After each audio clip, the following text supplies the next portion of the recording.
Pembahasan yang berikutnya adalah mengenai cara kerja sistem operasi. Peran sistem operasi atau operating system terdiri dari 11 peran, yaitu diantaranya yang pertama adalah sebagai kernel, yaitu program yang secara terus-menerus berjalan atau running selama komputer dijalankan. 2.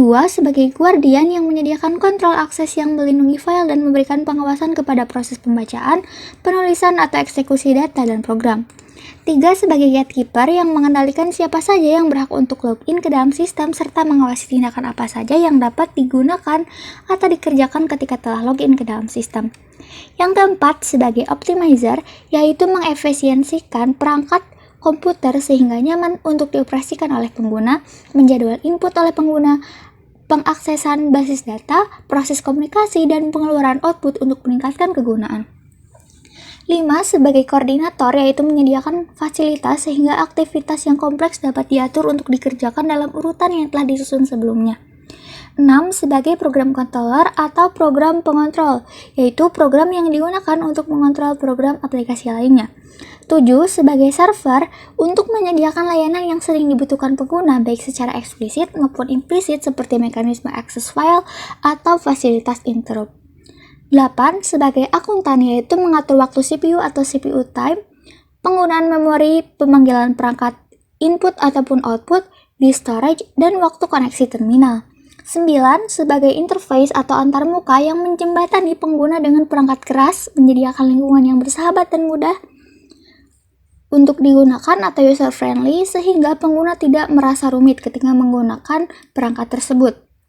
10. Sistem Resource Manager, yaitu sebagai pengelola seluruh sumber daya sistem komputer, serta yang ke-11 sebagai virtual machine yang menyediakan layanan seperti menyembunyikan kompleksitas pemrograman dan menyajikan fasilitas yang lebih mudah untuk menggunakan hardware. Untuk bagian sistem operasi, sebagaimana dapat kita lihat yang terdapat dalam diagram, yaitu terdiri dari application, kernel, CPU, memory, dan device. Adapun untuk bagian operating system ini sendiri secara umum terdiri dari beberapa bagian, diantaranya yang pertama adalah mekanisme boot yang meletakkan kernel ke dalam memori. Selanjutnya ada kernel, yaitu inti dari sebuah sistem operasi. Yang ketiga ada command interpreter atau shell yang bertugas membaca input dari pengguna. Yang keempat ada pustaka-pustaka yang menyediakan kumpulan fungsi dasar dan standar yang dapat dipanggil oleh aplikasi lain. Serta yang kelima ada driver untuk berinteraksi dengan hardware eksternal sekaligus untuk mengontrolnya. Nah, kemampuan operating system ini merupakan sebuah komponen yang berhubungan dengan antarmuka antara pengguna dan juga komputer yang menyediakan jembatan antara hardware dan aplikasi atau software.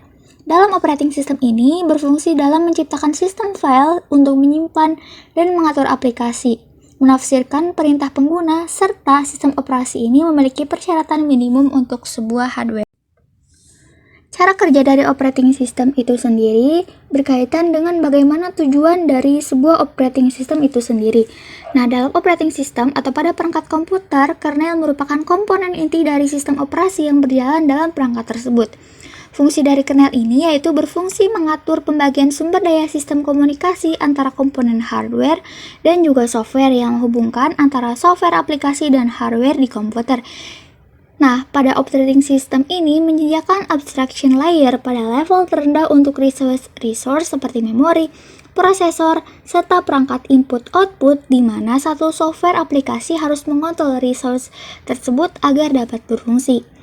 Nah, adapun untuk tujuan utama adanya kernel ini adalah mengatur pembagian sumber daya dan program mana yang dapat diakses dan menggunakan sumber daya di perangkat tersebut, dan pada umumnya sumber daya tersebut antara lain adalah CPU, memori, serta perangkat input ataupun output. Nah, untuk cara kerja dari operating system itu sendiri sebagaimana dapat dilihat pada gambar. Untuk cara kerja dari operating system yang berperan sebagai pengaturan proses.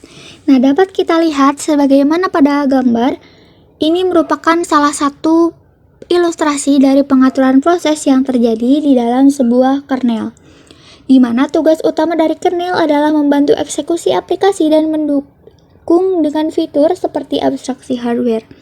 Dan satu proses mendefinisikan berapa porsi memori yang dapat diakses oleh satu aplikasi. Dan proses pengaturan dari kernel ini harus memperhitungkan perangkat yang dibawa oleh hardware untuk perlindungan memori. Dalam menjalankan aplikasi, sebuah kernel tentunya harus menyediakan space address untuk aplikasi, lalu meload file yang berisi kode aplikasi ke dalam memori, serta mempersiapkan stack untuk program dan percabangan ke lokasi lain dalam program, dan kemudian baru memulai eksekusi program. Sebagaimana kita lihat di sini, dimulai dari start, kemudian ada ready, nantinya terdapat beberapa percabangan, yaitu ada running dan juga ada block. Nah, apabila misalkan prosesnya itu telah sampai ke running, maka nanti akan menuju ke proses yang terakhir, yaitu terminated. Untuk pembahasan yang selanjutnya adalah bagaimana kernel bekerja sebagai pengaturan memori. Nah, kernel ini memiliki akses penuh ke memori sistem serta harus memberikan uji ini kepada proses browse untuk mengakses memori secara aman ketika dibutuhkan. Nah, langkah pertama dalam melakukan hal ini diantaranya adalah virtual addressing yang mengizinkan kernel untuk menjadi satu alamat fisik agar tampil sebagai alamat lain atau virtual address. Nah, space alamat virtual ini mungkin akan beda untuk setiap masing-masing proses, dan nantinya memori yang diakses dalam satu proses pada alamat virtual tertentu mungkin beda dengan memori yang diakses proses lain pada alamat yang sama. Nah, hal ini menyebabkan setiap program akan menjadi satu-satunya program yang berjalan, dan karenanya dapat mencegah terjadinya crash antar program. Nah, dalam kebanyakan sistem ini, alamat virtual atau virtual address dalam satu program dapat berupa data yang sebenarnya tidak ada dalam memori. Nah, dalam hal ini, layer abstraksi yang disediakan untuk virtual addressing mengizinkan sistem operasi dalam menggunakan penyimpanan data seperti hard disk untuk menyimpan data yang ada di memori utama atau RAM, dan mengakibatkan operating system mengizinkan program untuk memakai memori yang melebihi memori fisik yang dimiliki oleh komputer. Nah, virtual addressing ini juga akan mengizinkan dibuatnya partisi virtual memori di dua area yang terpisah, yaitu yang satu dipakai oleh kernel dan satu lagi untuk aplikasi atau user space. Dan hal ini memang pada penggunaan di CPU tidak diizinkan, terutama untuk menggunakan alamat kernel. Nah, pada akhirnya hal ini juga yang akan mencegah agar aplikasi tidak merusak cara kerja dari kernel. Pembahasan yang berikutnya adalah pengaturan perangkat. Sebagaimana pada gambar sebelumnya, kita dapat melihat bagaimana pengaturan perangkat ini dapat menjalankan sebuah fungsi aplikasi agar dapat mengakses perangkat-perangkat tertentu agar terhubung dengan komputer yang dapat dikontrol oleh kernel melalui device driver. Sehingga ketika terdapat beberapa device yang berbeda, maka akses terhadap data akan tetap dapat dilakukan, dan hal ini adalah cara kerja dari operating system untuk pengaturan perangkat. Nah, misalkan ketika kita ingin menampilkan sesuatu di layar, kemudian aplikasi tersebut akan membuat request ke kernel. Nah, kernel ini yang akan melanjutkan request tersebut ke driver display yang kemudian akan bertanggung jawab untuk mengupload karakter atau pixel, nah, yang memelihara sejumlah perangkat yang tersedia. Nah, dalam perangkat ini akan terdapat perangkat berupa masukan plug dan play yang dideteksi oleh operating system saat perangkat dijalankan atau dikonfigure oleh user.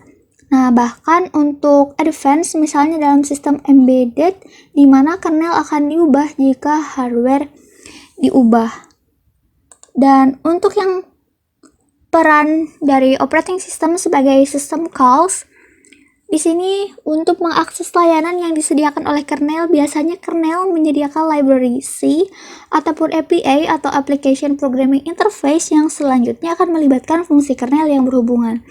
Nah, metode yang melibatkan fungsi kernel berbeda-beda antar kernel. Nah, jika isolasi memori sedang dipakai, tidak mungkin bagi proses untuk memanggil kernel secara langsung. Nah, hal ini dikarenakan berupa pelanggaran terhadap akses kontrol dan dari prosesornya. Nah, terdapat beberapa kemungkinan yang misalkan terjadi dalam sistem calls ini, seperti menggunakan interrupt software simulated, menggunakan call gate, menggunakan instruksi sistem sel khusus, serta menggunakan memory based queue. Untuk yang selanjutnya adalah jenis sistem operasi pada komputer. Nah, pada jenis-jenis sistem operasi pada komputer ini memang yang saat ini kita kenal mungkin sejauh ini adalah sistem operasi Windows. Padahal untuk jenis sistem operasi komputer yang lainnya itu terdapat beberapa jenis yang lainnya, seperti yang pertama ada sistem operasi DOS, yang kedua ada sistem operasi Windows yang saat ini menjadi operating system terbesar yang ada di dunia.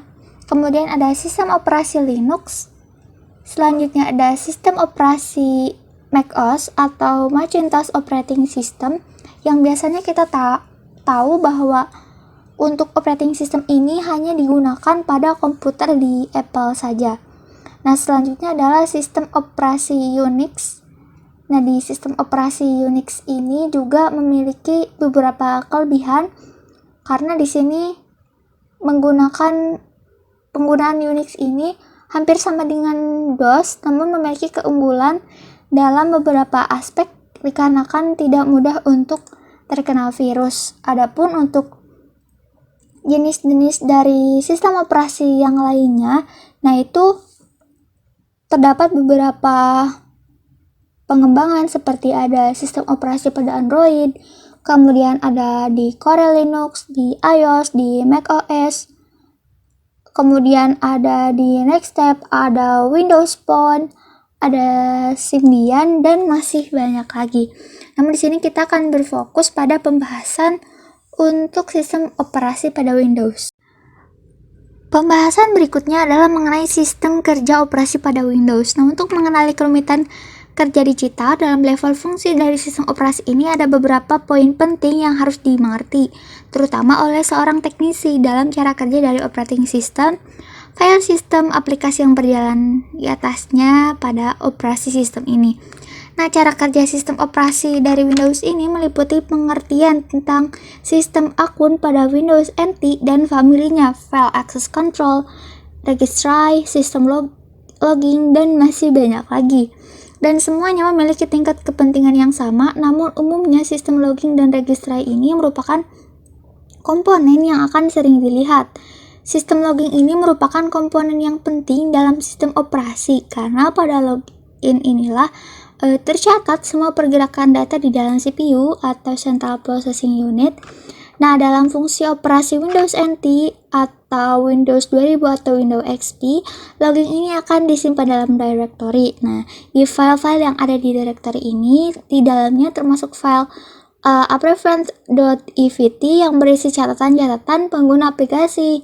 Kemudian ada sgevent.evt yang merekam aktivitas yang berhubungan dengan security termasuk login. Kemudian ada sci7.evt yang mencatat semua kejadian yang berhubungan dengan sistem, seperti misalnya untuk waktu shutdown.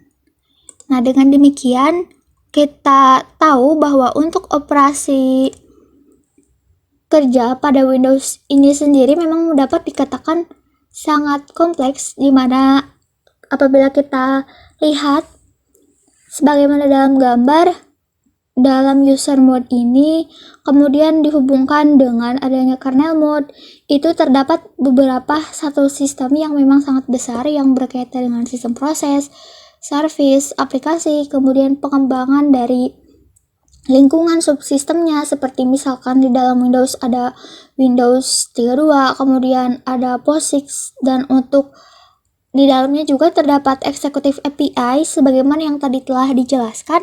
Nah, di Executive API ini juga mengatur bagaimana input ataupun output manager, kemudian di change manager, process entry, security, virtual memory, dan masih banyak lagi yang berkaitan dengan sistem kerja operasi pada Windows.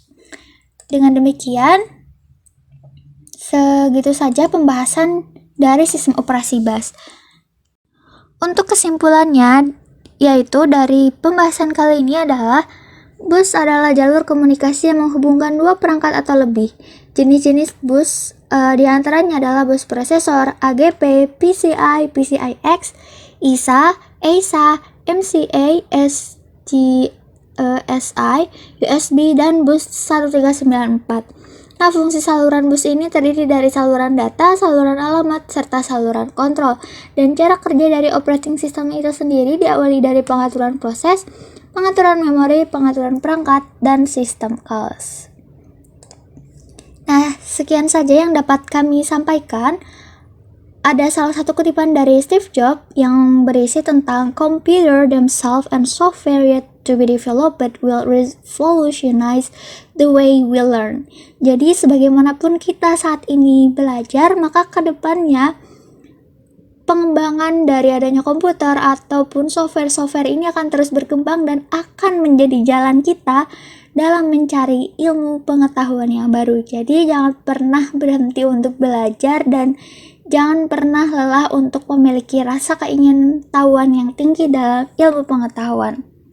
Sekian yang dapat kami sampaikan. Mohon maaf apabila terdapat kesalahan.